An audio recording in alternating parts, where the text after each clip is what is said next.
এখন আমরা জানব ক্রিয়েটর সাপোর্ট নেটওয়ার্ক অ্যাপটির ড্যাশবোর্ডের সুবিধা সম্পর্কে। ক্রিয়েটর সাপোর্ট নেটওয়ার্ক অ্যাপটির ড্যাশবোর্ড মূলত 3 ভাগে বিভক্ত: ব্যালেন্স, কাউন্ট সামারি এবং আমার লিঙ্ক সমূহ। ব্যালেন্সের ধরনগুলো: এখানে মোট 3 ধরনের ব্যালেন্স রয়েছে: প্রচার ব্যালেন্স, ডায়মন্ড ব্যালেন্স এবং পেআউট ব্যালেন্স। প্রচার ব্যালেন্সের ব্যবহার: আপনার পোস্ট করা লিঙ্ক রিভিউ করার জন্য পর্যাপ্ত প্রচার ব্যালেন্স থাকতে হবে, অন্যথায় প্রচার লিঙ্ক স্ক্রিনে আপনার লিঙ্ক প্রদর্শিত হবে না।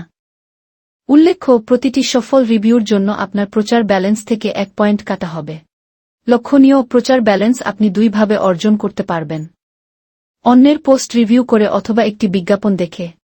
ডায়মন্ড ব্যালেন্সের ব্যবহার: আপনার পোস্ট করা লিঙ্কের মেয়াদ বৃদ্ধি করতে এবং ফলো, সাবস্ক্রাইব ও স্টার পেতে ডায়মন্ড ব্যালেন্স প্রয়োজন হবে।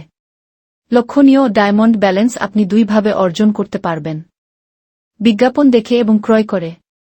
পেআউট ব্যালেন্সের ব্যবহার: আপনি প্রচার লিঙ্ক স্ক্রিনে পেআউট ব্যালেন্স সক্রিয় করার পর অন্যদের পোস্ট রিভিউ দিয়ে অথবা পেইড রিভিউতে ফলো, সাবস্ক্রাইব বা স্টার প্রদান করে পেআউট ব্যালেন্স অর্জন করতে পারবেন। এই ব্যালেন্স পরবর্তীতে উইথড্র করা যাবে। কাউন্ট সামারি: এখানে আপনি আপনার সকল লিঙ্কের মাসিক সারসংক্ষেপ বা সামারি দেখতে পারবেন। আমার লিঙ্ক সমূহ: এখানে আপনি আপনার সর্বশেষ 5টি পোস্ট দেখতে পারবেন এবং নতুন লিঙ্ক পোস্ট করতে পারবেন। এছাড়াও পোস্ট আইটেমে ট্যাপ করে পোস্টের বিস্তারিত দেখতে ও প্রয়োজনে পরিবর্তন করতে পারবেন।